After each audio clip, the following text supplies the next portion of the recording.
Bonsoir, bienvenue à tous. Mon nom est Hélène Perra, je suis vétérinaire et ce soir, j'agis en tant que modératrice. C'est une autre belle soirée de webinaire en dentisterie avec Dr. José Marcoux. Ne vous en faites pas, elle est bien là. Ce soir, elle a le modèle, elle est en version Saint-Esprit. Parce que son ordinateur a des problèmes techniques. Elle a dû prendre un vieil ordinateur et la caméra ne fonctionne pas bien. Donc, on va la voir sous forme, on va entendre sa voix, elle va partager son écran, mais on va pas pouvoir la voir en chair et en os. Donc, avant de commencer, je voudrais spécifier que notre prochain webinaire va avoir lieu le lundi 29 novembre à 19 heures. Cette fois-ci, on va parler de la stomatite chez le chat. Donc, José, docteur Marcoux, va faire une révision de la condition. Il y a quelques petites nouveautés. Je pense qu'il y a des recherches, une petite découverte là, scientifique qui est en processus. Peut-être qu'on va voir l'aboutissement dans quelques années au niveau thérapeutique, mais elle va vous en parler. Donc, ça va être lundi 29 novembre à 19 heures. Stomatite chez le chat. Je vais vous envoyer l'invitation. Donc, sans plus tarder, je vais vous présenter celle dont vous allez entendre la voix ce soir. Docteur José Marcoux, que j'ai découvert, à chaque webinaire que je fais avec José, je découvre une nouvelle facette. Je vous le dis, c'était une sœur cosmique dans une autre vie. Donc, José était acupunctrice avant de rentrer en médecine vétérinaire, acupunctrice Les deux se humaine. disent. Pardon, José? Les deux se disent. Les deux se disent. Acupunctrice humaine avant de rentrer en médecine vétérinaire. Elle est diplômée de la faculté de médecine vétérinaire. Elle a été diplômée en 2016. Elle a fait son internat et sa résidence à la faculté. Elle savait déjà qu'elle voulait faire la dentisterie. Donc, tout le long de son parcours, elle a fait plusieurs stages dans le temps qu'on pouvait faire des stages à l'étranger en dentisterie. Et elle s'est jointe à l'équipe de Yvette Mobile en 2020. Elle a passé son board en théorique et en dentisterie. Ils ont la chance d'avoir deux parties, dont un board, une pratique, un examen pratique qui va avoir lieu, je ne sais pas trop quand, avec tout ce qui En se passe. juin, la théorie. Ah, oui. Bon, ben, on te souhaite bonne chance, José. Aussi, je voulais mentionner, s'il y a des gens qui me contactent des fois parce qu'ils ont des questions pour José. Si vous y avez des questions, vous pouvez la rejoindre par courriel facilement. Disons que vous avez une question pour un cas. Je vais vous l'envoyer dans le courriel, là, mais c'est yvettemobile.dentisterie@gmail.com. Je répète, yvettemobile, pas de S à mobile, .dentisterie@gmail.com. Je vais vous l'envoyer, faites-vous-en pas, puis je vais le mettre dans le chat aussi. Et aussi, si c'est pour un horaire, la réserver pour un cas, l'horaire, par contre, vous faites comme vous faites avec Dr. Boileau là, en cardio ou avec Dr. Avec Avril, voyons, Amel Joliette, oui. Amel Jolette, j'ai du temps, Amel. Donc, vous appelez le numéro de téléphone, puis la personne va pouvoir vous dire l'horaire de José. Alors, José, tu veux-tu rapidement, même si on ne te voit pas, parler un petit peu le service, comment, si quelqu'un est intéressé, comment procéder? Oui, certainement. Donc, en général, j'aime ça voir les petits patients avant la chirurgie. Donc, c'est le principe d'une consultation. Puis, on fait, encore une fois, un petit peu comme Dr. Boileau, là, des consultations internes. Fait que le patient est comme déposé chez vous le matin. Moi, selon mon horaire, puis selon le trajet, là, je me présente chez vous. Je vais tout examiner le patient. Je vais faire un plan de traitement. Puis je vais discuter avec vous. Tu sais, des fois, s'il y a une ou deux ou trois options pour que vous puissiez là, comme clairement discuter de ça avec le client. Puis je vous remets aussi un estimé le plus précis possible pour le jour de la chirurgie. Et puis, donc, vous remplissez une requête, je me présente là, on s'occupe de tout ça ensemble. Puis, donc, une fois que le client a accepté l'estimé, vous remplissez une requête de chirurgie. Fait la même chose, mais vous faites juste cocher chirurgie sur la requête la deuxième fois.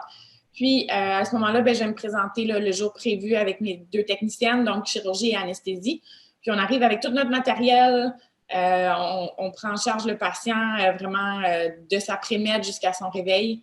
Vous avez juste besoin de nous laisser un petit coin pour travailler, puis on s'occupe pas mal de tout. Puis une fois là, que le patient est réveillé, même chose, je remets un rapport super détaillé pour essayer de vous économiser le plus de paperasse possible. Puis ça vous aide donc à faire le congé puis les recommandations aux gens. Puis il y a une réévaluation aussi qui est possible avec moi, qui est incluse dans le prix de la chirurgie, si le patient veut être vu là, à peu près 2 semaines plus tard, sans problème.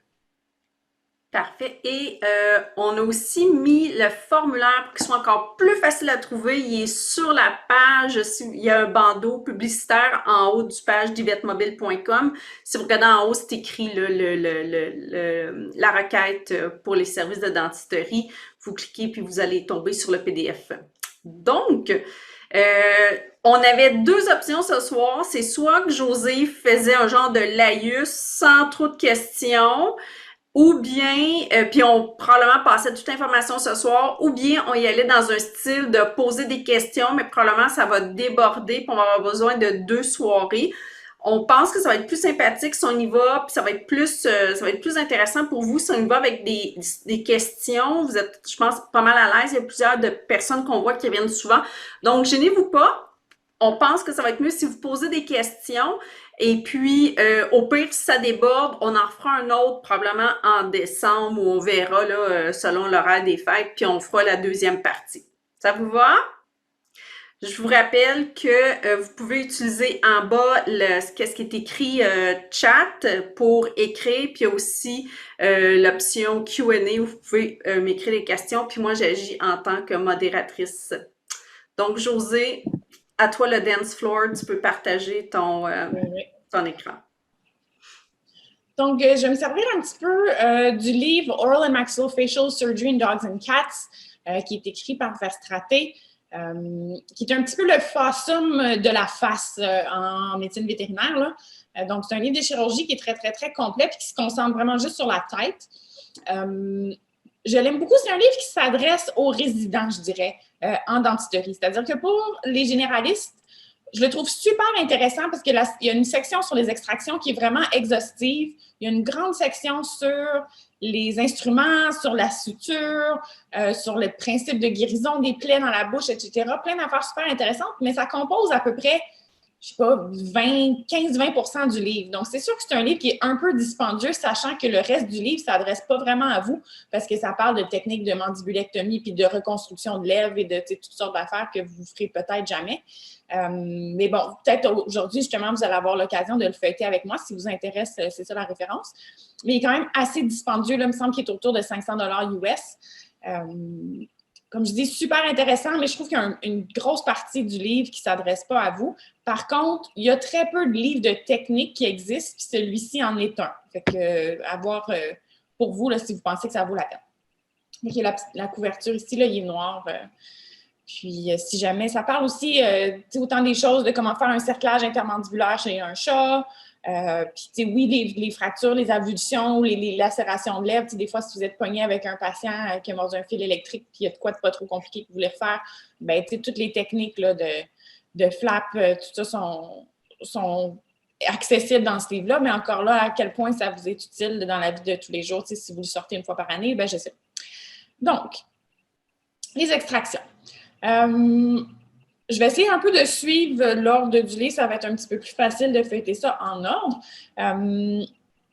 Donc, en fait, je trouvais ça intéressant. Il parlait des contre-indications pour les extractions. C'est quelque chose qu'on ne parle pas souvent. Les indications, il y en a beaucoup. Les contre-indications, bien, il y en a peu, mais il y en a certaines. Fait que je vais prendre le temps de passer ici.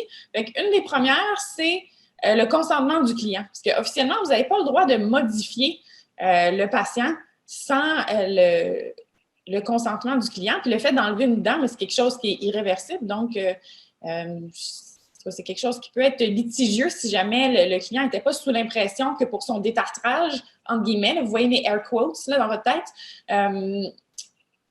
dans son détartrage, si ça incluait des extractions où il faut que le client, bref, que ça soit clair avec lui, là, que le patient va peut-être avoir des dents en moins. Donc, il y a des formulaires qui existent là, que vous pouvez composer vous-même, peu importe, là, mais comme quoi...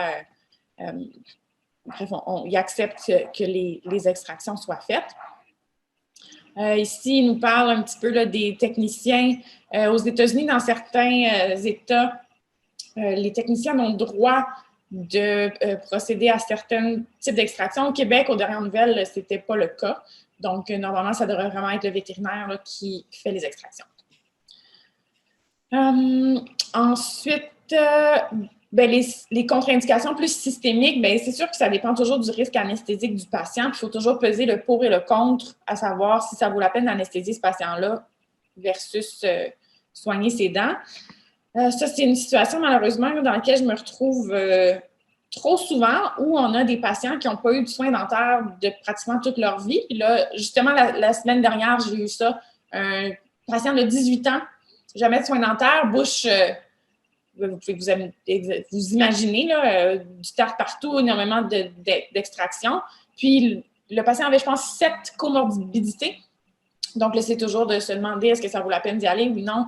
Le confort est rendu un problème à cet âge-là, avec la pathologie dentaire qu'ils ont. Fait que le but, c'est toujours de prévenir, puis d'essayer de ne pas se rendre dans une situation comme ça en faisant des soins préventifs à chaque année.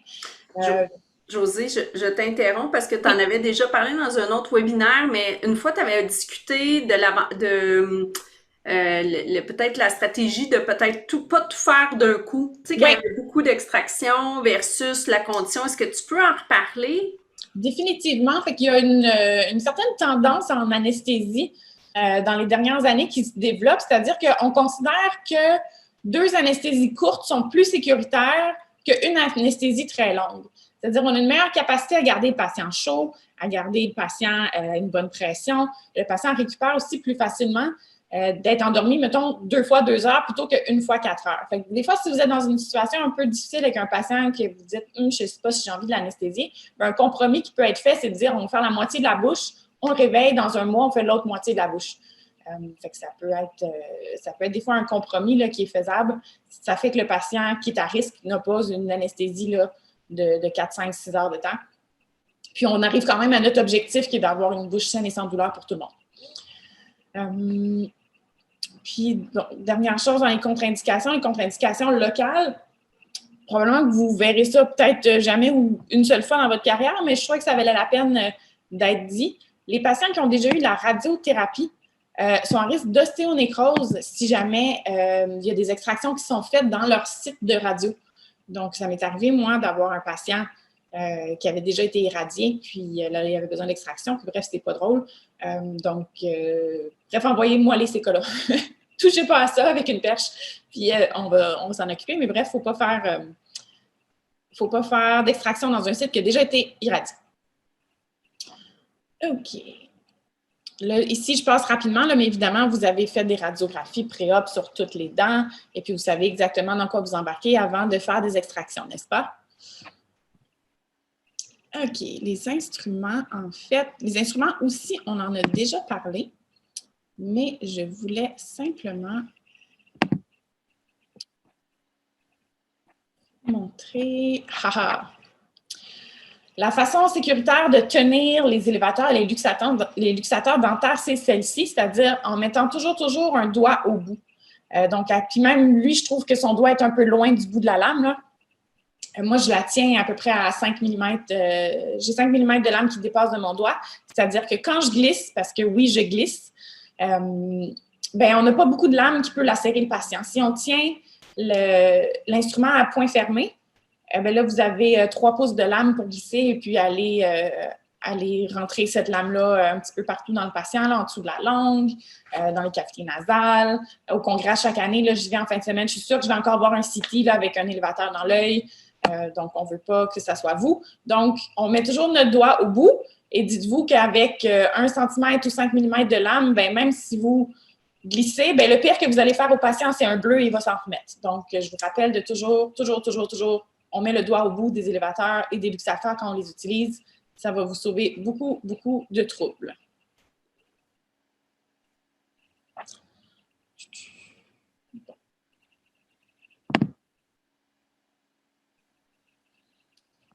Les lambeaux. Donc, comment on décide si un lambeau doit être fait et comment on le fait? Il y a plusieurs options qui sont possibles. Donc, évidemment, la taille du lambeau va dépendre de la quantité d'os qu'on a à retirer. C'est-à-dire que si je pense que je n'ai pas besoin d'enlever beaucoup d'os, je peux faire un lambeau plus petit, mais mon lambeau, il faut qu'il soit au minimum assez grand pour ne pas être dans le chemin de ma fraise quand je vais enlever de l'os. Évidemment, il faut qu'il soit plus grand que ça. Et il faut aussi que le lambeau me permette de refermer ma plaie une fois que la dent va être retirée. C'est-à-dire que sur une canine, même si par un miracle quelconque, je réussis à enlever la dent sans trop enlever d'os ou peu importe, puis elle est sortie, la largeur de la canine et le trou que ça laisse, bien, si je n'ai pas élevé de lambeau, je ne serai jamais capable de refermer ça juste en tirant sur les tissus. Donc, le lambeau va aussi servir à être comme notre lousse quand on veut refermer la plaie. Et puis, je vous rappelle que dans la bouche guérit merveilleusement bien.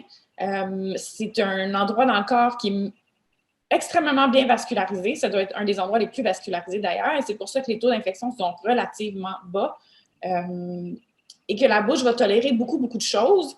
La seule chose, je dirais, que les lambeaux ne tolèrent pas, c'est la tension. Donc, si vos lambeaux déhissent, probablement qu'il y avait de la tension dessus ou ça serait mon suspect numéro 1.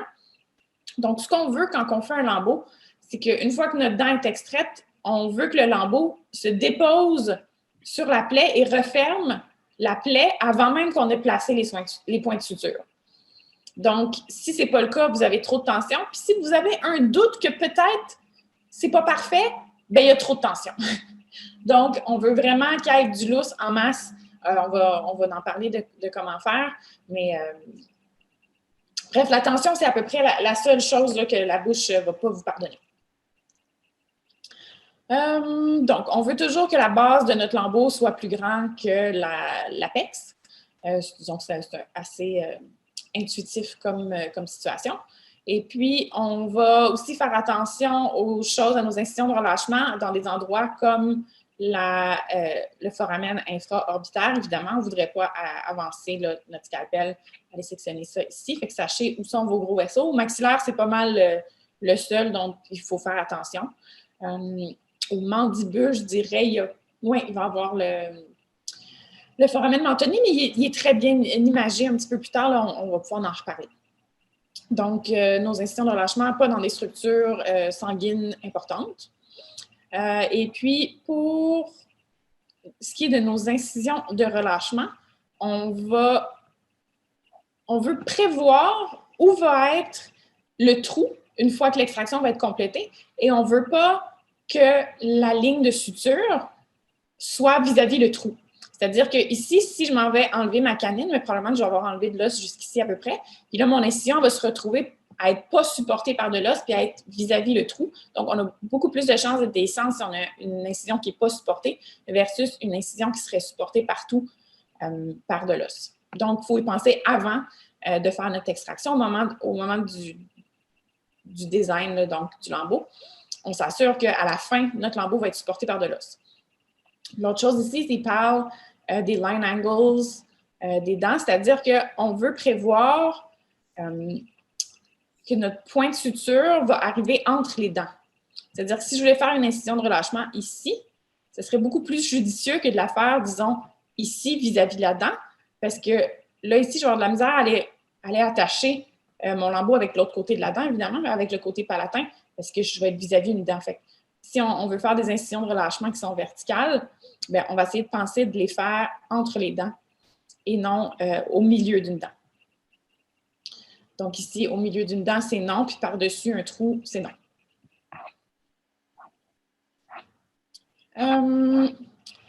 Je vous dirais qu'on fait presque toujours une incision circulaire, c'est-à-dire qu'avec notre scalpel, au début de l'extraction, on va longer la dent et puis aller couper notre attache gingivale dans le fond du sulcus à 360 degrés autour de la dent. Ça va éviter de quand on va mettre notre prochain instrument, que ce soit notre luxateur ou notre élévateur, ça évite d'écraser les tissus parce qu'ils sont déjà sectionnés et on a déjà de la place pour insérer notre instrument. Si on ne le fait pas, bien, ça fait juste un petit peu plus de dommages au tissu. Les types de lambeaux. Donc, on a des lambeaux qu'on appelle en enveloppe, c'est-à-dire on va couper à 360 autour des dents, mais il n'y aura aucune incision verticale de relâchement. C'est-à-dire que notre lambeau, il va s'ouvrir vraiment comme si on regardait une enveloppe de dessus. Là, vous ne me voyez pas, là, parce que je gesticule toujours beaucoup. Là, je mime avec mes mains, mais ça ne sert à rien. Mais bref, si on était au-dessus du patient, vraiment, les lèvres du lambeau s'écartent comme une enveloppe. C'est-à-dire que ce n'est pas le lambeau qui va nous permettre le plus d'accès à de l'os. C'est-à-dire que même si je le tire un petit peu, là, je vais réussir à l'amener à peu près jusqu'ici, jusqu'à la moitié peut-être de la dent. Donc, ça peut être difficile parfois si on a beaucoup, beaucoup d'os à enlever. c'est peut-être pas le lambeau de choix. Là, pour la plupart du temps, pour les prémolaires, ça va être suffisant, mais on va voir que pour une canine, là, jamais qu'un lambeau en enveloppe va être suffisant pour aller nous permettre d'accéder aux premiers centimètres, disons, d'os. Un lambeau en enveloppe va nous donner moins de visibilité que ça. Ce qui est possible de faire, c'est tout simplement ajouter à votre lambeau en enveloppe une incision de relâchement pardon, verticale qui va vous donner maintenant un lambeau qu'on appelle triangulaire. C'est-à-dire que vous voyez, si on élève le lambeau, bien, ça nous laisse un triangle. Puis là, ça va nous permettre d'aller dénuder cette dent-ci, par exemple, bien, elle va être dénudée presque jusqu'à l'apex. Donc, ça va nous donner beaucoup, beaucoup plus de lousse, entre guillemets, de faire des incisions de relâchement. Et puis, vous voyez évidemment ici que l'incision a été choisie au site entre deux dents, c'est-à-dire que plus tard, quand je vais aller faire mon nœud dans le coin du lambeau, bien, je vais être capable d'aller l'attacher là, au palais ou à la muqueuse linguale, là, du côté lingual, parce que je vais être capable de faire un beau nœud en allant chercher mes deux côtés de ma gencive. Et puis, on peut aussi faire ce qu'on appelle un lambeau rectangulaire, c'est que là, à ce moment-là, il va y avoir deux incisions de relâchement. Là, celles-ci ont été faites un petit peu plus divergentes. Ça va nous donner encore plus de visibilité sur ces deux dents-là. Le désavantage de faire ça, c'est simplement que ça vous fait plus de sutures à faire à la fin. Donc, vu qu'on veut toujours sauver du temps, on va essayer de faire le lambeau le plus petit possible pour arriver à nos fins.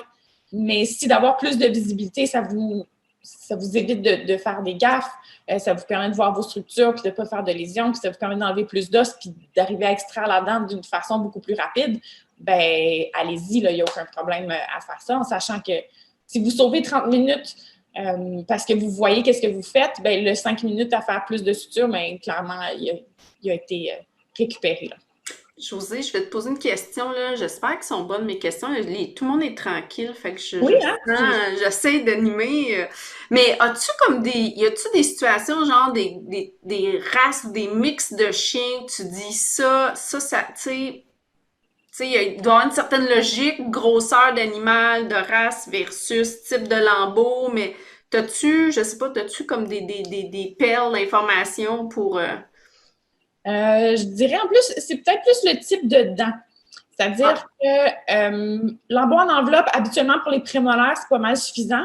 Même chose pour les incisives, si on décide de les faire en extraction chirurgicale, un lambeau en enveloppe va habituellement être assez. Canine, c'est pratiquement toujours un triangulaire.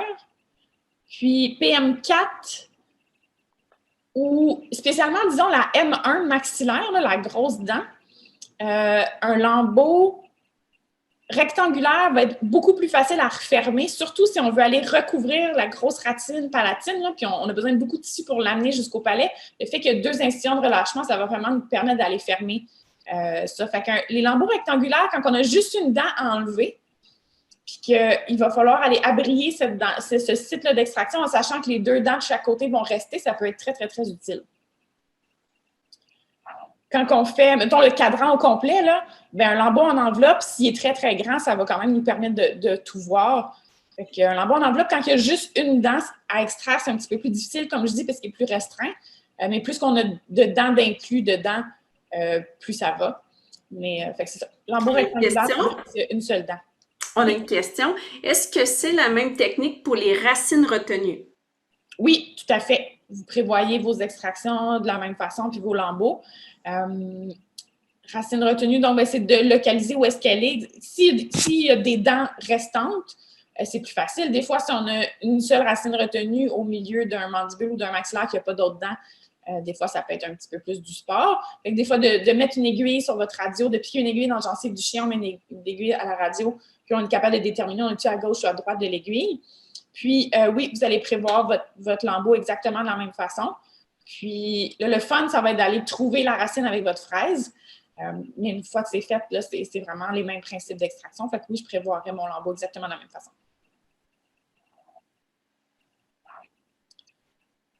OK, comment élever le lambeau? Ça, c'est toujours la partie qui est difficile et délicate.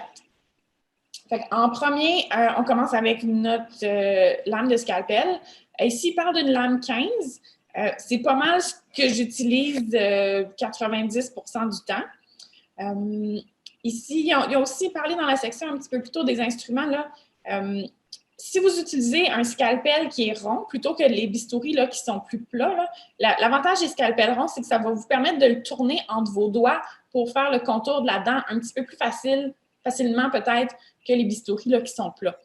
Bref, si vous aimez les manches à bistouri ronds, ça peut être un avantage. Josée, est-ce qu'on incise du côté lingual? Oui, tu vas faire tout le tour de ta dent. Parce que des fois, même si c'est une dent, disons, qui est très mobile ou quoi que ce soit, puis je finis par l'élever, quand je vais venir pour l'extraire, c'est-à-dire la sortir de son alvéole, elle tient par les tissus mous du côté que je n'ai pas fait mon incision, puis là, je finis par tout arracher. Là, les tissus mous, évidemment, ils ne déchirent pas nécessairement là où j'aurais voulu, puis là, on se ramasse avec un plus gros trou, puis c'est plus laid à refermer. Fait que vraiment, l'incision à 360 autour de la dent est bien importante. Ça va faciliter votre fermeture après du fait d'avoir une coupe clean au départ et contrôlée. Parfait. Donc, question pour les lambeaux au niveau de la 110-210 chez les brachycéphales, comment éviter le petit muscle sous la gencive? Et là, c'est spécifié, je relève la gencive pour avoir un peu de gencive libre, mais pour mieux refermer, j'espère que c'est la bonne façon de fermer. Oui, je sais de quoi vous parlez. Quand on arrive dans le fond de la bouche, là, puis qu'on élève, on rencontre rapidement les muscles qui viennent s'insérer là. Vous n'êtes pas obligé de les éviter. Moi, habituellement, je vais essayer de disséquer comme entre la gencive et le muscle. Je vais essayer de le laisser en place, mais des fois, il y en a un petit peu qui vient avec. Puis, cliniquement, ça ne change pas grand-chose. Là. Fait qu'il n'y a pas de problème des fois, on est dans le muscle, puis ben tant pis, il y avait juste à avoir des belles dents, puis si on a besoin de les extraire ces dents-là, puis on a besoin d'un lambeau pour refermer, ben on sera dans le muscle un petit peu, puis c'est la vie.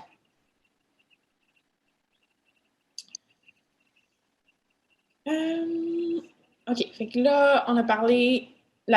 donc, le premier aspect à penser quand on va élever un lambeau, c'est notre scalpel. Fait que ça, je disais, lame 15, dans la plupart des cas, de temps en temps, je vais sortir une lame 11, c'est une lame qui est très, très, très pointue. Des fois, pour les petites incisives de chat, là, je trouve ça très intéressant, la lame 11, parce que ça permet vraiment de dessiner comme avec un crayon. Là, c'est très pointu. Donc, des fois, ça peut être une bonne chose à avoir dans son sac. Ensuite, ça va nous permettre, la deuxième étape, ça va être de prendre un élévateur à périoste et se glisser en dessous de notre incision pour essayer de décoller la gencive de l'os. Et c'est là que c'est pas facile. C'est-à-dire que la première partie de gencive qu'on rencontre, c'est la gencive attachée. Voyons voir si j'ai une belle photo quelque part. Ou pire, je vous le montrerai dans une autre photo quand ça donnera. Là. La gencive attachée, ça a l'avantage d'être très coriace, c'est-à-dire que vous avez moins de chances de le déchirer. Par contre, c'est dur à élever parce que c'est bien pris. Il y a beaucoup de ligaments là, entre la gencive et l'os. C'est vraiment plus délicat à élever. Puis là, quand vous arrivez dans la muqueuse alvéolaire, là, qui est la portion un petit peu plus loose, bien là, ça s'élève tout à coup vraiment, vraiment bien. Une chose qui peut être faite si votre incision s'étend dans les deux parties, c'est-à-dire autant dans la gencive attachée que dans la muqueuse alvéolaire, vous pouvez commencer par élever la muqueuse alvéolaire puis revenir vers votre dent à la place de partir de votre dent puis vous en aller vers la muqueuse. Le lambeau peut être élevé des deux façons, ça n'a pas d'importance par où vous commencez. Personnellement, j'aime bien commencer par les coins normalement. J'aime ça m'assurer que mes coins sont bien dégagés parce que c'est souvent eux qui vont avoir tendance à déchirer parce que souvent, c'est cet endroit-là qu'on a de la misère avec notre scalpel à avoir bien coupé pleine épaisseur. Puis d'abord, quand on tourne notre coin là, avec notre scalpel, souvent, là, ça arrive qu'il y a des fibres qu'on n'a pas coupées jusqu'au complet. Là. Donc, on pèse fort avec notre lame pour s'assurer d'aller couper pleine épaisseur parce qu'encore une fois, plus que votre incision va être nette, moins que ça va déchirer. Donc, plus que vous allez avoir une fermeture qui est facile. Avec notre scalpel, on pèse fort, on coupe pleine épaisseur, puis ensuite, on va utiliser nos élévateurs pour enlever ça. Donc, le fait d'avoir un de mes élévateurs que j'aime beaucoup, il y a une forme de cuillère à un bout, puis à l'autre bout, il y a une forme un petit peu plus pointue. Fait que pour élever mes coins, j'aime beaucoup utiliser la partie pointue là, pour me glisser en dessous puis détacher mon coin. Puis ensuite, je vais utiliser la cuillère pour le reste. Puis le fait d'avoir des instruments bien affûtés va faciliter grandement votre travail aussi. Donc, on peut les affûter vraiment à chaque chirurgie. Puis ensuite, vous faites ça jusqu'à ce que votre lambeau soit élevé assez pour que vous puissiez enlever tout l'os que vous désirez sans que votre lambeau soit dans le chemin. Parce qu'évidemment, au moment d'utiliser votre fraise, si votre fraise accroche votre lambeau, ça va vous déchirer votre lambeau en 1000 morceaux.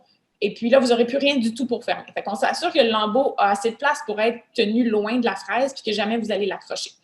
Donc ici, j'utilise un rétracteur, ça s'appelle un Kawo de Minnesota, là, qui est très, très gros pour rétracter le lambeau.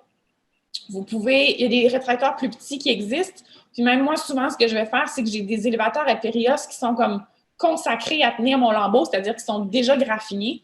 Ou souvent, en fait, ce que j'ai fait, c'est que j'en ai acheté des plus cheap. Puis je sais que ceux-là, je les aime pas. Puis ils servent juste à tenir mon lambeau, mais ils sont assez petits pour pas trop me nuire, mais que ça ne me dérangera pas justement si je l'accroche avec la fraise puis qu'il est graffiné plus tard, parce qu'il ne servira jamais à lever de la gencive, il sert juste de rétracteur. Donc, bref, un petit élévateur à Périos qui a vu des meilleurs jours, ça peut vous faire un excellent rétracteur. Ensuite, vous va être rendu à l'étape d'aller enlever de l'os pour sortir votre dent de là. Combien d'os on enlève?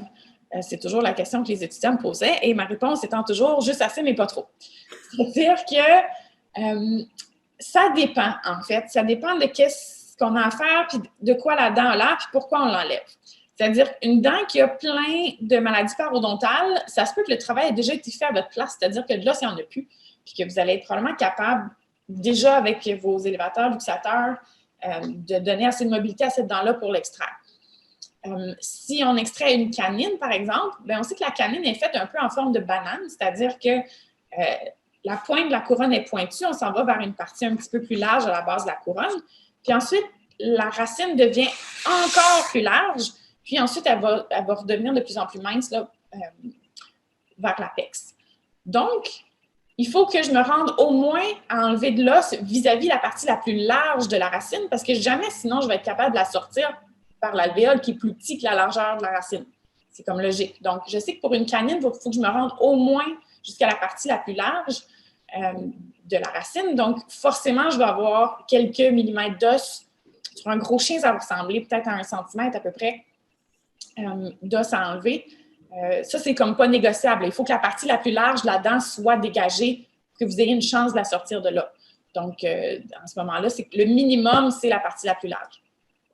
Puis, encore là, s'il y a une dent qui commence à avoir de la résorption un petit peu, puis je m'attends si ça soit une extraction difficile, ou si c'est un très vieux chien, on sait que le os est moins élastique, puis on a plus tendance à l'ankylose, bien là, on va en enlever en masse de l'os. On peut aller jusqu'à enlever 75 % de la longueur de la racine pour dégager notre dent et puis faire une extraction dans un délai raisonnable. C'est sûr que je ne vais pas dépenser 1 heure de temps en chirurgie parce que j'essaie de sauver 2 mm d'os de plus. Là, je veux dire, à un moment donné, moi, souvent, ce que je fais, c'est que j'enlève le minimum, je m'essaye pendant quelques minutes. Si je vois que ça n'avance pas, ben, je me dis, je ne passerai pas la journée ici, on en enlève un petit peu plus. Le but, c'est toujours d'en enlever le moins possible, mais je suis quand même ici pour faire un travail, puis il faut que l'animal dorme le moins longtemps possible. Fait que j'essaie de gager oui, je vais enlever le moins d'os possible, mais je ne veux pas qu'il dorme 8 heures. Fait que je fais un compromis entre les deux, puis je m'enlève assez pour être capable de travailler. Fait qu'on peut aller jusqu'à 75 %, ou même si vous avez cassé la racine et que vous voulez la dégager au complet, ben allez-y, là, je veux dire, c'est pas... Au final, souvent, je me stresse, et je me dis, oh mon Dieu, j'ai enlevé beaucoup d'os, mais tu sais, au final, j'ai enlevé 3 mm, là. Je veux dire, il y a des plaies pires que ça dans la vie, là. Fait que sur une dent, ça a l'air ben gros, mais si on regarde le patient dans son entièreté, là, je ne suis pas sûre que le 3 mm d'os, il va lui manquer tant que ça. Alvéoloplastie, ça, c'est ce qu'on fait une fois que la dent est extraite, c'est-à-dire qu'on a réussi à dégager notre dent, puis là, il nous reste le trou qui nous regarde. Mais ça va être important de s'assurer qu'il n'y a pas de pointe osseuse, spécialement dans les coins, pour que quand notre lambeau, on va le déposer par-dessus, mais qu'il n'y ait aucune chance qu'il y ait une spicule qui pique au travers de notre lambeau puis qu'il fasse déhisser. Donc, on va toujours s'assurer que notre os, une fois que nos extractions sont finies, il est bien doux, puis qu'il n'y a aucune pointe là, qui peut blesser. Donc, il y a 3 instruments qui peuvent être utilisés pour accomplir ce but-là. Fait que soit un rongeur, que vous avez peut-être déjà dans vos kits de chirurgie autres là, que dentaires. On peut prendre une rampe à os. Puis, on peut prendre une fraise football diamant qui ressemble vraiment à son nom, c'est-à-dire que c'est un fini diamant et puis est en forme de football. Fait que, ça a comme une belle forme là, qui est manipulable facilement là, pour aller enlever les arêtes osseuses. Et puis, il n'y a pas de bonne ou mauvaise réponse, ça, c'est le choix du chirurgien. Je connais des personnes, des collègues qui utilisent juste la fraise, il y en a d'autres juste la râpe. Moi, honnêtement, je fais un peu des trois, ça dépend comment je file cette journée-là ou de quoi mon alvéole a l'air. Fait que, bref, apprenez une des trois façons, puis prenez celle avec laquelle vous êtes à l'aise. Mais on va toujours s'assurer là, que notre os est bien doux, puis qu'il n'y a aucune chance qu'il y ait quoi que ce soit qui pique au travers de notre lambeau avant de le refermer. Fait que ça s'appelle l'alvéoloplastie. Une fois que notre dent est retirée, rinçage versus pas de rinçage, en fait, on s'assure que notre alvéole est propre. Puis donc, si on doit rincer, aussitôt moi, que la dent est extraite, si je veux rincer ou si je veux cureter, parce que là, il y a une grosse lésion périapicale, là, puis il y a plein de tissus de granulation, je le fais immédiatement. Puis ensuite, une fois que l'alvéole s'est rempli de sang, je laisse le caillot tranquille. C'est-à-dire que je ne veux pas faire 2-3 dents, revenir plus tard, reflusher mon caillot à la fin, des choses comme ça. Mon caillot, il est plein de bons précurseurs. C'est lui qui est la première étape à la reformation d'os dans cet alvéole-là. Donc, je ne veux pas déranger mon caillot. Fait qu'une fois qu'il est formé, j'ai aucune raison d'aller le perturber de nouveau. C'est-à-dire que j'ai enlevé ma dent, je peux nettoyer mon alvéole, mais j'attendrai pas de le faire plus tard, je vais le faire tout de suite, puis une fois que ça s'est rempli de sang, mais là, je ne touche plus à rien. Puis, je le dis, ma technicienne, elle sait, là, quand on vient pour refaire les points, puis c'est que puis elle m'assiste, puis que là, on veut nettoyer un petit peu de sang, tout ça, elle veut éponger, je la laisse jamais rincer avec la seringue d'eau parce que elle va déloger là, tous mes caillots, que ça fait déjà 5-10 minutes là, qui se stabilisent là, pendant que j'extrayais d'autres dents. Là. Fait que souvent, je vais éponger doucement avec une gaze pour refermer, là, mais je ne vais pas déranger mes caillots. Josée, une question. Qu'est-ce que tu penses des flushs de chlorhexidine, j'imagine? Oui. Plus sur les dents que l'alvéole, as-tu un pourcentage, une préférence? Il y a c'est Dr. Reiter qui est à UPenn il s'est penché vraiment beaucoup sur la question de avec quoi flusher les alvéoles. Et puis, sa conclusion a été que le liquide, ou bref, la substance qui est la plus gentille envers les fibroblastes, c'est le LRS.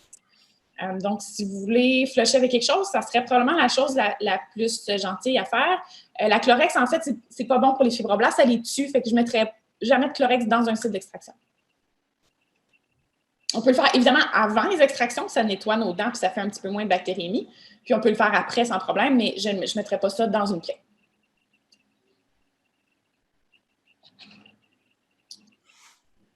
Bon, ici, il y a un petit paragraphe là, sur les greffes osseuses, mais en gros, ça a été montré maintes et maintes fois que ça ne donne pas tant un meilleur résultat que le caillot qui est naturel et qui est gratuit. Donc, bref, oubliez ça, laissez votre caillot faire sa job puis ne perdez pas votre temps à acheter là, des trucs à 300 $ le site d'extraction. On laisse le caillot puis on n'a pas besoin de rien mettre dans les alvéoles. Bon, pour suturer. Donc, j'ai déjà un petit peu parlé. Fait que là, notre lambeau est bien lousse, il n'y a aucune tension dessus, puis on l'a bien planifié, fait que toutes nos incisions vont être supportées par de l'os. C'est merveilleux. Donc, le but étant toujours d'avoir élevé notre gencive de chaque côté de l'incision. C'est-à-dire que même la partie... Attends, je vais reprendre mon dessin de tantôt.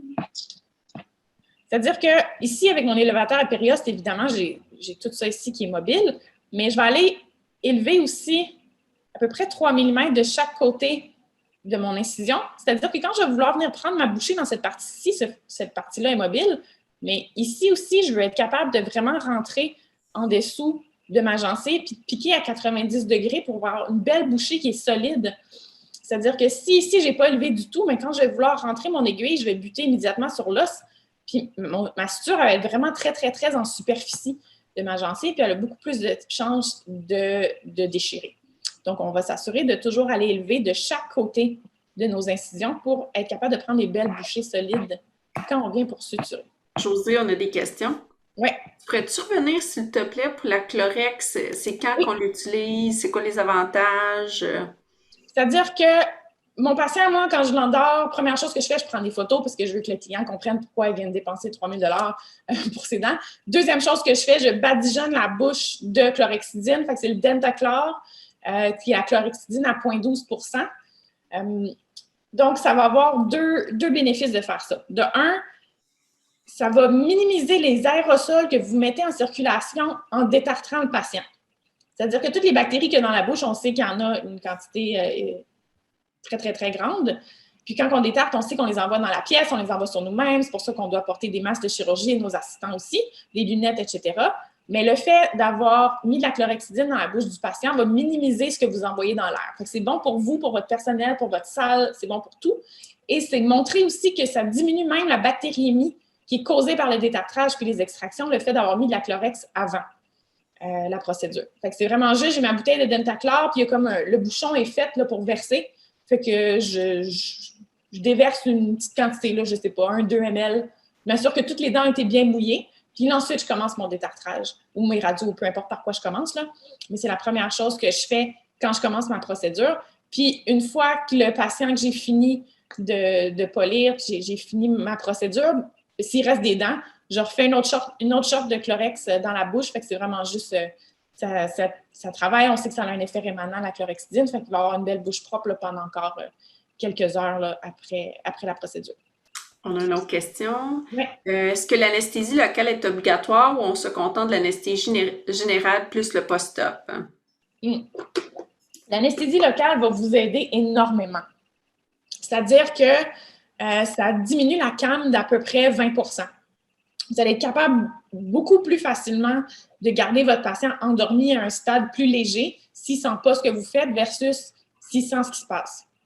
Donc, vous diminuez votre quantité d'iso, donc vous diminuez les risques de basse pression, des réveils plus faciles, etc. Fait qu'il y a des avantages vraiment nombreux. Puis aussi, c'est que votre patient va se réveiller confortable au moins les premières heures après le réveil. Fait qu'il va avoir besoin d'analgésie juste plus tard. La buprée, ça dure 6 à 8 heures. Par le temps que vous avez fini votre procédure, il reste, je sais pas, un autre bon 4 heures là, avant d'être inconfortable. Fait que ça permet, encore une fois, c'est un petit peu plus facile de manager les réveils. On sait qu'il est confortable. Fait que, s'il y a quelque chose, ben, c'est peut-être plus de la dysphorie ou des choses comme ça.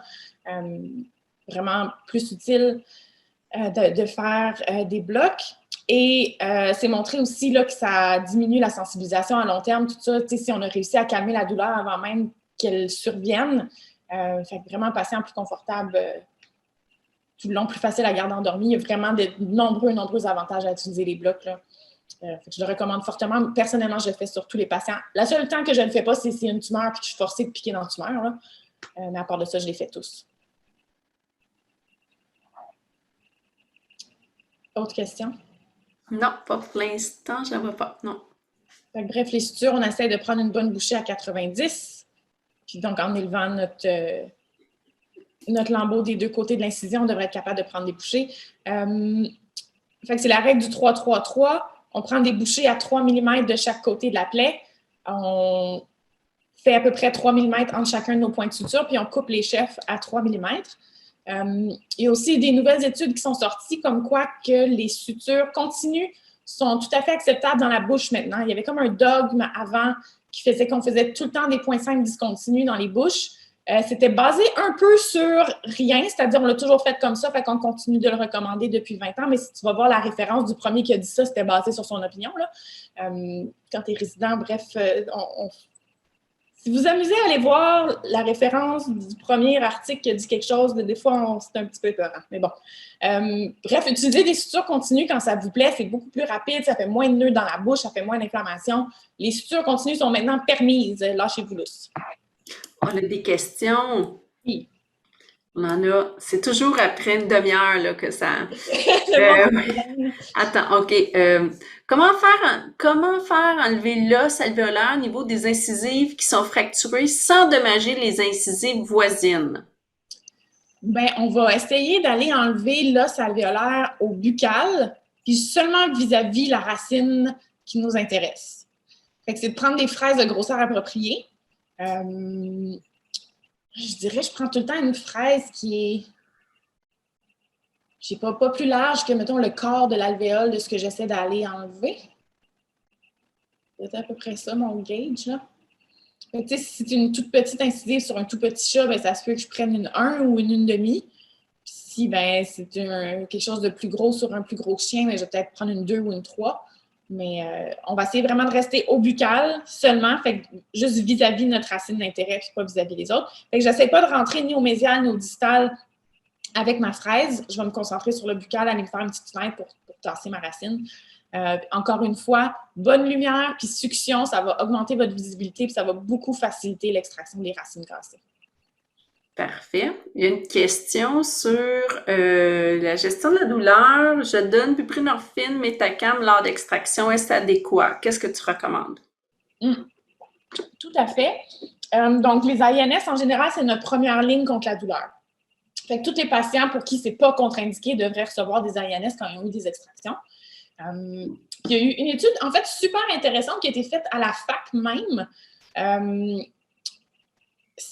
Donc, tous les patients, c'est sur des chats, puis tous les patients recevaient du Metacam lors de la chirurgie, puis ils essayaient de voir combien de patients avaient besoin de rescue analgesia avec le Metacam seulement. Puis on s'est rendu compte qu'à partir de... Bon, il y avait un système de pointage là, sur le nombre de dents, là, mais grosso modo, si je voulais simplifier, à partir de 4-5 extractions, un deuxième analgésique est suggéré. Fait que, tu sais, si j'enlève juste une dent, ou 2 ou 3, puis encore là, ça dépend canine versus incisive, on s'entend, c'est pas la même game, là. Mais mettons, si j'enlève une canine plus 3-4 dents, ben là, je vais commencer à penser à... je vais donner un deuxième analgésique. Évidemment, si j'ai fait une bouche complète ou un cadran complet, j'en donne toujours 2. Fait qu'un INS avec soit un opioïde ou gabapentin, entre autres, là. Fait que oui, c'est adéquat. Puis je vous dirais que ça dépend d'à quel point votre chirurgie est extensive. Mais à partir de, c'est ça, 3, 4, 5 extractions, j'utilise 2 analgésiques. En bas de ça, seulement 1. Parfait. Une autre question. Est-ce que tu as des références? Ah, OK. Juste, je vais prendre celle-là en premier parce que c'est vraiment le même sujet. Buprenorphine, est-ce que tu prends le slow release? Ah, on peut. OK. Moi, je pense qu'on ne l'a pas acheté encore. Mais moi, j'en ai pas parce que c'est pas stop. C'est plus comme les maîtresses qui le prescrivent, mais on pourrait tout à fait donner ça, oui. Parfait. Est-ce que tu as... Ah là, je suis contente que ta caméra est brisée. Est-ce que tu as des bonnes références avec photo dessin pour les sites d'anesthésie locale? Te souviens-tu, José, le webinaire où tu avais... ça dans la caméra, oui. Il y a ça... Mais si tu veux, on peut... Oui, c'est ça. Je vais le rajouter, je vais le retrouver. Je suis sûre que je suis capable de trouver un step-by-step. Je me mets une note d'attacher les références. Ben, si tu t'en souviens aussi, mais je vais l'ajouter dans... Pas de... Je veux dire, j'ai étudié mes boards il n'y a pas longtemps, mais pas assez pour citer les... Hey, là, je me sens compétente, les amis. Là, je commence à reconnaître les questions. Alors... Mais oui, j'ai une référence. Puis je pense même qu'au congrès de l'AMVQ au printemps, il y a un de mes collègues, je ne sais plus si c'est Jérôme ou Roselyne, mais il y a un TP de bloc, je suis pas mal sûre que ça en vient. OK, parfait. Question, là, c'est les blocs. C'est toujours des questions comme en rafale. Allez-y. Bupivacaine, j'ai la misère à prononcer ça. Seul ou mixé avec Lido? Seul. Seul. Avec Metacam avant la chirurgie ou après le réveil? Oh mon Dieu, ça, c'est tellement un grand débat. Fait qu'officiellement, si on voulait... Pour maximiser notre effet analgésique, ça devrait être avant. C'est-à-dire que si vous-même allez chez le dentiste, puis vous savez que vous allez avoir du travail, là, prenez votre Advil avant votre rendez-vous. Par contre, c'est sûr que le Metacam... c'est néphrotoxique à un certain point. Donc, si vous avez eu la basse pression pendant la chirurgie, puis votre Metacam est déjà dans le patient, mais là, c'est comme double insulte rénale. C'est pour ça que la plupart des gens, on va être d'accord pour le faire au moment du réveil, pour éviter comme la double insulte, mais ça me fatigue toujours. Mais en tout cas, c'est comme ça que je travaille. Fait qu'on devrait le donner à la fin, au réveil, juste pour éviter que s'il y a eu une baisse de pression, mais que nos reins sont bien protégés. Mais le meilleur analgésique, si on ne devait pas les anesthésier, là, on le donnerait avant, comme nous quand on va chez le dentiste. Super. Gabapentin, quelle dose pour dentaire? Je ne suis pas sûre, je vais vous dire ma dose, là, mais encore une fois, je pense pas qu'il y ait d'études à ce sujet-là, puis c'est un peu comme qu'est-ce que tout le monde utilise, mais c'est basé sur pas grand-chose, mais c'est pas mal du 10 mg/kg. 3 fois par jour, 5 jours à peu près. On peut descendre à 2 fois s'il n'y a pas eu... Tu sais, mettons une bouche complète, je ne me gênerai pas pour le 3 fois par jour. Puis si j'ai fait pas trop d'extraction, mais 2, je suis à l'aise avec ça. Parfait. Tramadol. Qu'est-ce que tu en penses pour les cas dentaires?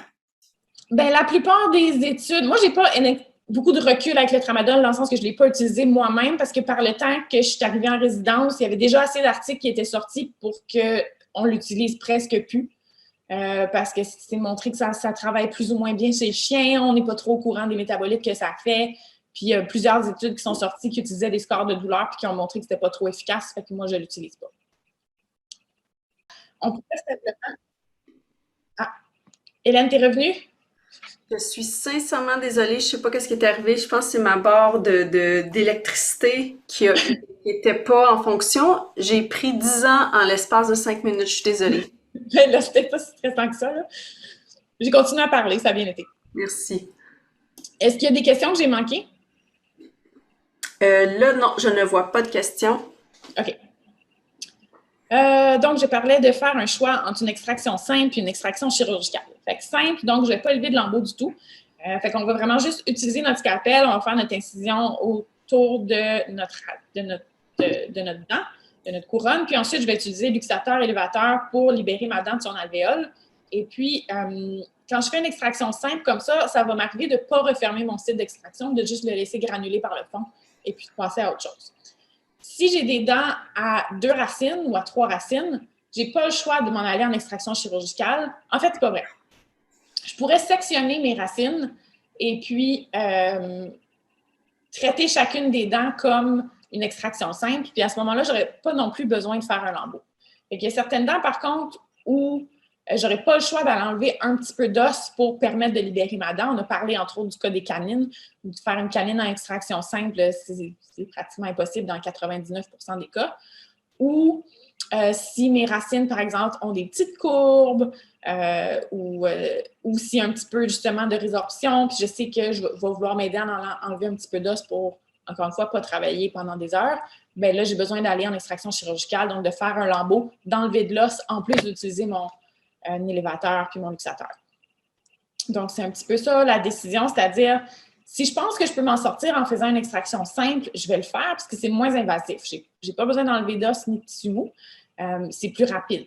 Mais si je pense que je ne serais pas capable de sortir ma dent de cette façon-là, ben, c'est sûr que je vais aller en extraction chirurgicale. Fait que je vais préférer l'extraction simple quand je peux m'en sortir avec ça. Mais les vieux patients, là, je ne m'ostine pas à essayer de faire des extractions simples. Je sais que les dents vont casser, juste que si je regarde un peu croche. Donc, je vais tout de suite aller en extraction chirurgicale. Puis sinon, c'est aussi possible de commencer par une extraction simple. Puis si vous voyez que vous ne faites pas de progrès, bien, de convertir dans 5 minutes ou dans 10 minutes, là, s'il y a quoi que ce soit. Mais bref, c'est moins invasif de faire une extraction simple. Mais encore là, comme je vous ai dit, on a un travail à faire. Il faut aller enlever des dents dans un délai raisonnable. Fait qu'on se donne les outils qu'il faut pour arriver à ce but. Les bouts de racines. Est-ce que vous voulez qu'on en parle? On en a déjà parlé, je crois. Est-ce que je saute ou est-ce qu'on... Ah, attends, on a une question. Quel est le meilleur fil? Ah oui, le meilleur fil pour les sutures, oui. J'aime beaucoup le monocryl. Ou, tu sais, bon, il y en a qui ont des noms un petit peu différents, là, mais c'est comme des variations du monocryl. Fait dans la bouche, on va préférer un monofilament. Il n'y a pas de bactéries qui peuvent se cacher entre les strands, entre les filaments, disons. On va préférer quelque chose... La bouche, elle guérit quand même pas mal vite. Là. Au bout d'une semaine, là, le lambeau il est supposé tenir tout seul. Des fils comme, mettons, du PDS là, qui vont durer 6 mois, là, c'est beaucoup trop excessif dans la bouche. Fait que le monocryl, il va durer à peu près 3 semaines, ce qui est comme un peu trop, mais on n'a pas grand-chose entre les deux. Sinon, il y a des choses comme du Vicryl rapide, mais là, lui, il est comme 3-5 jours dans la bouche. Fait que lui, il est comme un peu limite. Fait que d'habitude, monocryl, je trouve que c'est comme mon bon compromis entre juste assez longtemps, mais pas trop. Puis évidemment, on veut quelque chose de résorbable, on ne veut pas réendormir le patient pour aller enlever nos points. Je connais encore des gens qui utilisent du catgut, autant là, des généralistes que des spécialistes. Officiellement, en théorie, c'est un petit peu plus inflammatoire parce que c'est absorbé par phagocytose, là. Mais cliniquement, est-ce que ça fait une différence? Probablement pas. Fait que si vous utilisez du catgut aux dernières nouvelles, c'est tout à fait acceptable. Là. Fait que je dirais monocrine ou catgut. 5-0 pour les chats, 4-0 pour les chiens en général, c'est ma préférence. On a oui, pour répondre, plusieurs personnes qui ont dit oui pour les bouts de racines, les fragments. Mais avant, on a une question. Nous avons souvent des sens de plaies suite à des extractions de canines. Quelles peuvent en être la cause? Bien, les canines, c'est sûr, ça laisse un gros trou en partant. Fait que, c'est plus difficile à refermer qu'une incisive où il y a plus de tissu. Les canines mandibulaires en particulier, on est contre la gravité, c'est-à-dire que la lèvre déjà attire sur notre lambeau à l'encontre de nous. Puis spécialement les chiens qui ont des lèvres pendantes, là, les gros dogs, là, les cane corso de ce monde et autres bestioles, là, ils ont déjà comme 5 livres de babines qui pendent. Puis là, tu te dis, oh boy, ça va tenir sur mes points de suture, ça va tirer sur mes points de suture. C'est déjà difficile en partant. Fait que la première chose à s'assurer, c'est qu'on n'ait pas de tension.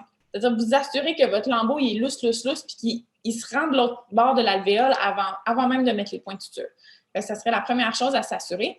Puis si, bon, encore une fois, qu'il n'y ait pas de spicule. Et puis si je suis au mandibule sur un gros chien, justement, qui a plein de babines pendantes, on peut aller faire des points matelas. Je vais faire comme un matelas horizontal pour aller vraiment comme rattacher ma babine puis m'assurer là, que ce n'est pas juste mes points qui sont de bord en bord de l'incision qui tiennent, mais que j'ai vraiment des points en support autour. Puis, un autre petit truc qu'on peut faire, c'est qu'on peut prendre la fraise puis aller percer un petit trou dans l'os alvéolaire puis se faire comme un point de rétention. Fait qu'aller prendre comme une bouchée dans comme le gros tissu épais, comme sous-cutané ou sous-gingival, aller taquer ça à notre petit trou qu'on a fait dans notre alvéole. Fait que déjà, ça va supporter comme le gros poids de la lèvre. Puis là, ensuite, on va avoir notre gencive qui va se refermer autour du site d'extraction, mais je sais que la traction de la lèvre va être soutenue par mes points que j'ai faits en dessous. Fait que, moi, je sais que les canines, c'est comme un gros défi. De faire vos lambeaux trop petits aussi, ça peut être une erreur parce que vous allez avoir... En fait, ça revient à dire qu'il y a de la tension, c'est-à-dire que votre lambeau est trop petit pour couvrir votre plaie parce qu'au départ, vous n'aviez pas assez de lousse. Fait que faites des grands lambeaux, assurez-vous qu'ils soient sans tension et qu'ils loussent avant de refermer ça. Puis il y a le truc d'aller couper le périoste avant de refermer. Je ne sais pas si... sur mon vieil ordi, je ne sais pas si j'ai Mendeley là-dessus. Ah oui, j'ai ça. Il y a un step-by-step de comment aller couper le périoste, mais pas la gencive, et ça va donner beaucoup, beaucoup, beaucoup d'élasticité à votre lambeau. Et puis, c'est un beau step-by-step, il y a comme toutes les étapes avec toutes les photos. En fait, je peux vous l'envoyer, mais... Là, on entend beaucoup de bruit. Josée, tu as désactivé le partage, c'est normal? Oui. Okay. Je cherche mon article, je vais juste vous montrer quelque chose, une petite seconde. Oups.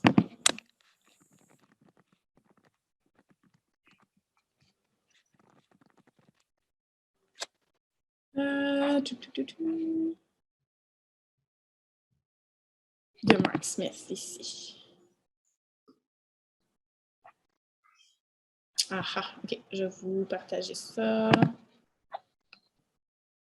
Dans le zoom, ça sent bien.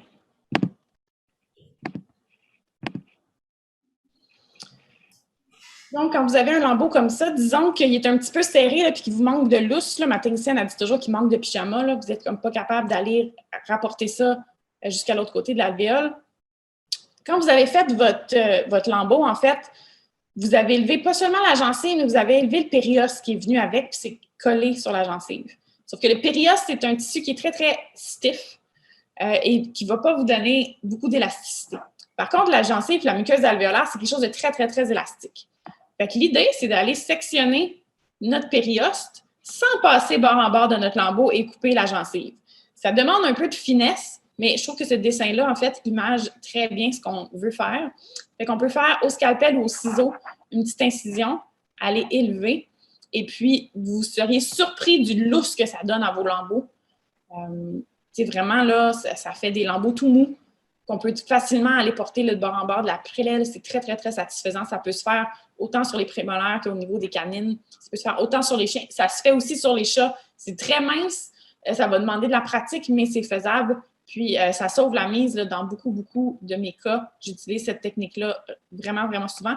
Je vais mettre l'article dans les références. Là, vous pourrez le regarder tranquillement, là, mais c'est quelque chose qui peut être fait et qui va sauver beaucoup les situations là, où j'ai de la tension sur mon lambeau puis où j'ai vraiment pas assez de lousse pour aller refermer. Puis maintenant, dans le même ordre d'idée, pour les canines maxillaires de chat, pour les sens, as-tu des trucs, des conseils? Encore une fois, de bien planifier vos incisions, vous assurer que l'incision n'est pas vis-à-vis du trou, s'assurer qu'il n'y a pas de tension. Puis, des fois, c'est que la maudite canine mandibulaire, elle s'en vient piquer dans votre site d'extraction. Là, ça dépend de l'occlusion du chat, puis il y a des fois qu'on s'en sauve pas. Là. Moi, j'en ai eu un la semaine passée qui m'a fait la même affaire. Quand ça arrive, on demande au client de rincer, puis on réévalue une fois par semaine jusqu'à ce que ça soit fermé. Là. Mais la plupart du temps, je finis pas par retourner en chirurgie. C'est-à-dire qu'avec les flushs de bouche, avec juste de l'eau tiède, souvent, quand même, le patient réussit par granuler puis de fermer son site d'extraction sans trop de problèmes. Là. Josée, avec quel type d'instrument, là, tu t'as montré la photo, là, que tu peux couper dans le périos, là, le type de ciseaux? Il n'y a pas de règle. Personnellement, j'aime beaucoup les Goldman Fox, qui sont un ciseau à bout pointu comme ça, puis sont un petit peu courbes. C'est vraiment celui que j'utilise tout le temps. C'est un ciseau quand même qui est comme à 250, 300 $. Mais si vous n'avez juste un ou juste deux, ça peut valoir la peine. J'aime beaucoup, beaucoup, beaucoup les Goldman Fox. Tu peux repartager encore une fois là, ma liste d'instruments. Oui. Les codes, là, mais il est dedans, j'en ai 5. Là, je l'utilise vraiment souvent parce que de couper le périos comme ça, là, je fais ça régulièrement. Puis mon Golden Fox, c'est vraiment mon meilleur ami. Ça peut se faire à la lame, tout à fait. Moi, souvent, je les pars à la lame, puis une fois que j'ai une petite incision de faite, je passe la pointe de mon ciseau dedans, puis je continue avec mon ciseau. Je trouve que c'est plus facile de gager mon épaisseur avec mon ciseau. Mais encore là, c'est le choix du chirurgien. Là. Vous pouvez tout à fait l'apprendre au scalpel. Avec les deux. Oui. Puis la texture est vraiment différente. Tu sais, tu le sens quand t'es... Ça passe au travers. Puis ça saigne pas beaucoup, ça? Non, un périos, ça saigne pratiquement pas. OK. C'est vraiment le défi, c'est de ne pas percer bord en bord de notre gencive. Ça demande quand même de la pratique, là, mais une fois que vous avez maîtrisé ça, là, ça va vous sauver les fesses souvent en chirurgie. Je vous dis, je le fais à chaque semaine, ce truc-là, là, constamment. Ça, la référence va aller dans le courriel. Je vais remettre... il est 8h10. Qu'est-ce qu'on fait avec les fragments? Pas les fragments, Oui, on était rendu où? On peut parler de ça, mais je dirais que c'est probablement la dernière chose que Parfait. Fait qu'on va le garder. De toute façon, on va annoncer les dates. On garde Stomatite du chat pour le 29 novembre, 19h. On va faire un petit peu comme on a fait équipement instrument, comme ça fait. Fait qu'on va faire Stomatite. On va. Je vais faire ça. Excusez, je suis. Donc, ce soir, c'est extraction. Prochain, ça va être Stomatite du chat. Puis on va continuer extraction décembre. On va voir avec les fêtes. Ça nous donne où. Mais bref, on va se revoir. Là, y a pas de... On va se revoir. Fait que je peux parler rapidement de qu'est-ce qui arrive. Je vais vous parler de quand vous êtes déjà en chirurgie puis vous cassez une racine. Okay? On ne parlera pas de si vous trouvez des racines qui étaient déjà existantes dans le patient parce que c'est comme une autre conversation. Fait que à quel moment on peut considérer laisser la racine en place ou à quel moment est-ce qu'on doit insister et finir l'extraction qu'on a commencée? Bien, premièrement, ça dépend un peu de pour quelle raison on extrayait cette dent-là pour commencer.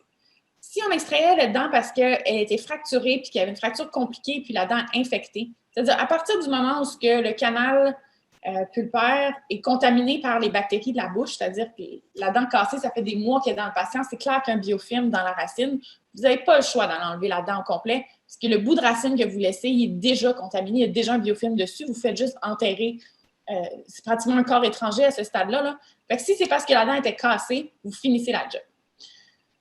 Si c'était parce que la dent était résorbée, c'est-à-dire que vous avez de la résorption de remplacement, la dent commence à être remplacée par de l'os, puis vous cassez le petit bout qui reste, vous pouvez très bien laisser ça là. Fait qu'encore là, ça dépend de pourquoi on allait enlever la dent.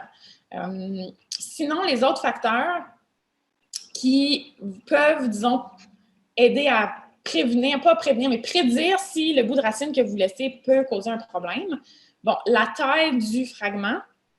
Il y a une autre étude, donc on a déjà discuté. La taille du fragment en soi n'est pas si importante. Ce qui est important, c'est est-ce que le fragment est proche de la crête alvéolaire? C'est-à-dire, est-ce qu'il y a une pointe, est-ce que la dent est proche puis elle risque un jour de piquer au travers de la gencive? Si oui, on continue notre travail et pas question que la dent pique la gencive parce que si elle se retrouve dans la bouche, encore une fois, il va y avoir un biofilm qui va s'installer dessus puis là, vous allez avoir une infection. Mais si votre fragment est loin en dessous de la crête alvéolaire puis il n'y a aucune chance qu'il perce dans la bouche, bien, ça pourrait être une indication qui vous dit qu'elle peut rester là. Encore une fois, est-ce que c'est très loin ou est-ce qu'il est proche? Puis surtout, est-ce que votre racine était déjà mobilisée? C'est-à-dire que était-tu mobile, puis là, vous l'avez cassée, entre autres, parce qu'elle était courbe. Et, excusez, je vais mettre ça sur Do Not Disturb. C'est-à-dire que si votre fragment est déjà mobilisé, puis là, vous le cassez, le bout qui reste, il n'est plus attaché à rien. Là, encore là, ça fait comme un petit peu un office de corps étranger. Il n'y a aucune chance de se résorber. Là. Les cellules ne peuvent plus faire le pont, puis passer, puis aller le manger, là, parce que vous êtes déjà lousse. Fait que si votre dent était déjà mobilisée, bien là, vous n'avez pas le choix de finir le travail. Évidemment, si votre patient est instable sous anesthésie, que vous avez peur pour sa vie, bien, on va choisir la vie du patient versus un bout de racine. Et puis, l'autre chose qui peut peser dans la balance, c'est est-ce qu'il y a un endroit où est-ce qu'il est proche d'une structure anatomique qui commence à être très délicate à retirer. C'est-à-dire que ça m'est déjà arrivé d'avoir un bout de racine qui est cassé, qui est dans le fond de l'alvéole. Je sais que mon alvéole est mince parce que le patient a déjà plein de maladies parodontales puis qu'il flirte avec la fistule oronasale et j'ai vraiment peur de pousser le petit fragment dans le nez.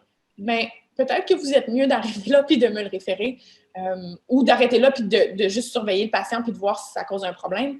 Parce que là, si vous le poussez dans le nez, mais là, maintenant, il y a un corps étranger dans le nez, puis ça va être un petit peu compliqué à aller le chercher. Même chose aux mandibules. Si vous poussez un fragment dans le canal mandibulaire, bien là, ça commence à être d'autres problèmes. Fait que là, si vous sentez que vous êtes dans une situation où vous n'êtes pas à l'aise de continuer, que vous n'avez pas les compétences pour continuer, mais vous êtes beaucoup mieux d'arrêter là. Prendre une radio, aviser le client qu'il y a un bout de racine là, puis de voir si on le réfère ou si on attend de voir qu'est-ce que ça donne. Mais donc, s'il y a des structures anatomiques difficiles, que vous êtes dans une situation difficile, ben, on pourrait choisir de laisser la racine en place. C'est un petit peu là, le petit algorithme que je fais dans ma tête. Est-ce que c'est un petit... En fait,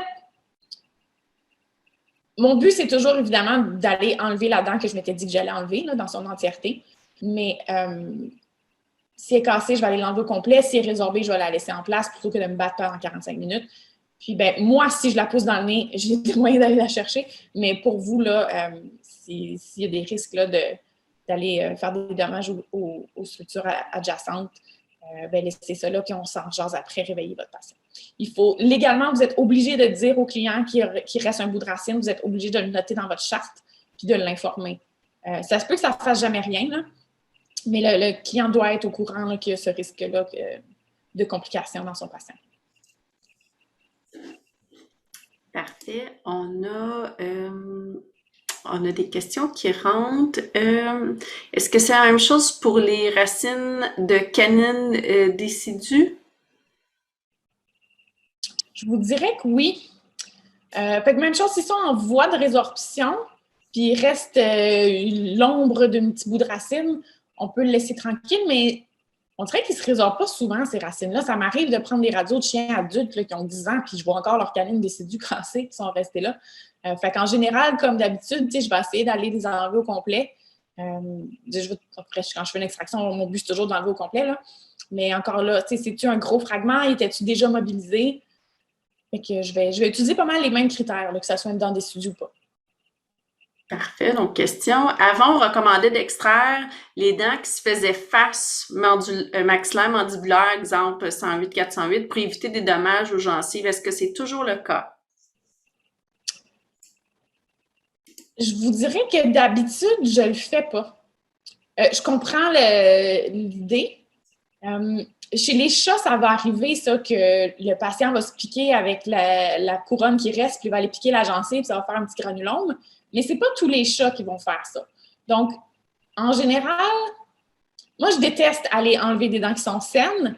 Puis, tu sais, s'il y a 10 de risque qu'il fasse un granulome, puis il y a 90 de chance qu'il aille bien, bien, je ne vais pas sacrifier la dent qui est saine, tu sais, au cas qu'il fasse un problème. Fait qu'en général, je vous dirais, non, si les dents sont saines, laissez-les. Puis dans les rares cas où ça causera une complication, ben vous traiterez ce patient-là, mais je n'irai pas nécessairement enlever des dents en prévention s'ils n'ont pas besoin d'être enlevés. Même chose pour la canine mandibulaire du chat, là. Si j'enlève la canine maxillaire, je sais qu'il y a un risque qu'il fasse du lip entrapment, qui se pique là, avec la canine qui reste, mais c'est vraiment pas tous les chats qui le font. Puis de là, aller faire une extraction de canine mandibulaire, c'est quand même quelque chose d'invasif, c'est quelque chose qui est coûteux pour le client. Le patient, il faut qu'il passe une autre heure en dessous d'une anesthésie. Sachant que c'est un patient sur 4, sur 5, sur 10 qui va le faire. La plupart s'en sortent quand même très bien. Là.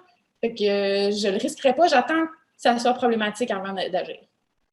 Parfait. Donc, question, si le fragment est petit puis dans le fond de l'alvéole, est-ce que c'est possible de faire un fraisage? Je sais pas si ça a déjà été recommandé. Normalement, on ne le fait plus. Il y a trop de risques de défoncer l'alvéole puis là, d'aller au-delà de l'alvéole avec votre fraise. Puis là, encore là, au mandibule, c'est le canal mandibulaire. Puis au maxillaire, ben, vous êtes dans les cavités nasales. Puis aussi, c'est qu'on n'a pas une bonne visibilité de ce qu'on fait quand on fait ça. Puis c'est possible que vous laissiez un petit peu d'émail ou un petit peu de dentine au travers de tout ça. Fait qu'au final, vous avez quand même laissé du matériel dentaire. Fait que, en général, la recommandation, c'est plutôt non. C'est soit, si vous avez décidé de laisser la dent à cause qu'elle répondait aux critères de votre algorithme, bien, laissez-la pour vrai. Puis, c'est ça. Fait que non, on ne recommande pas d'aller essayer de les oblitérer avec la fraise. Parfait. Nos questions. Chez les chats, à quel âge faudrait retirer les canines déciduales? À 6 mois, 8 mois? À partir du moment où les canines d'adultes pointent, j'enlèverai les canines décidues. Parce qu'ils vont dévier vos canines d'adultes, puis là, vous allez être pris avec une malocclusion. Ou s'ils sont là en double, ben là, il va avoir de la maladie parodontale. Fait que s'il y a 2 canines en même temps, c'est trop.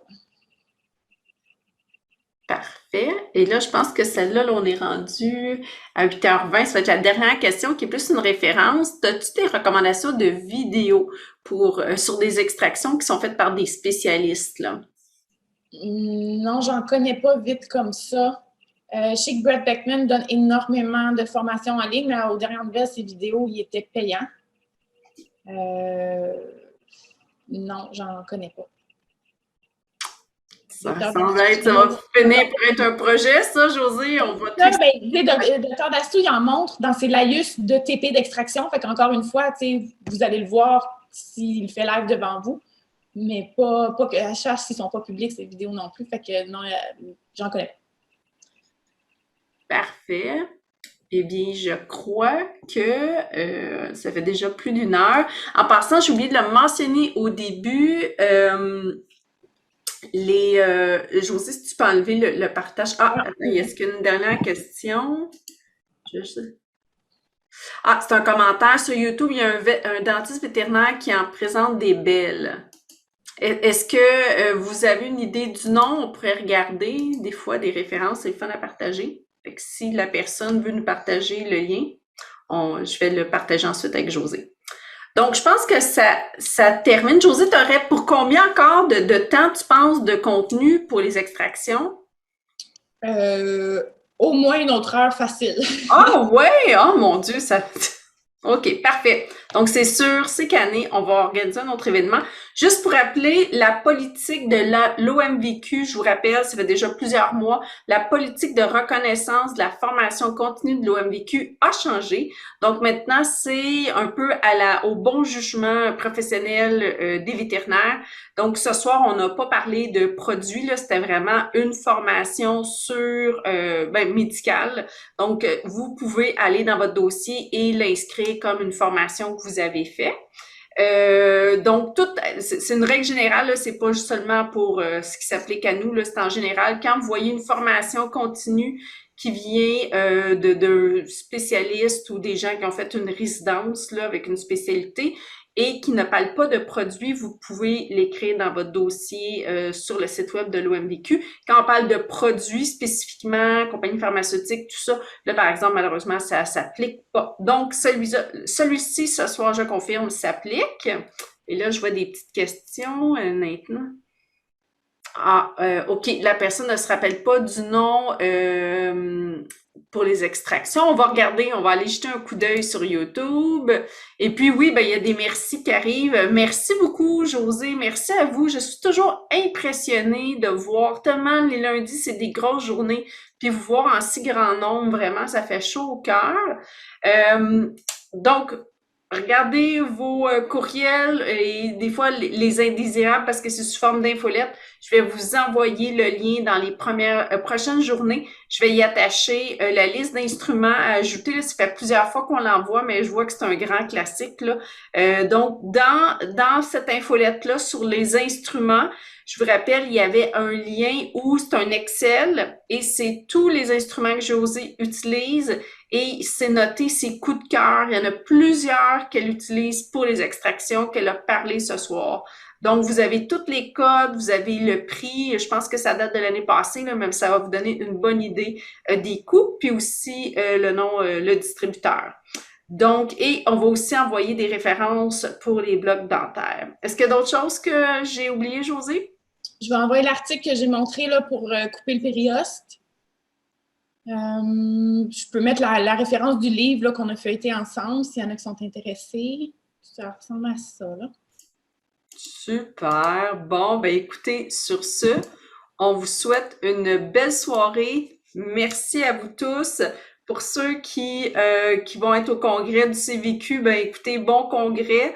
Et puis, ben pour nous, on se retrouve le mois prochain. Merci à tous. Bonne fin de soirée.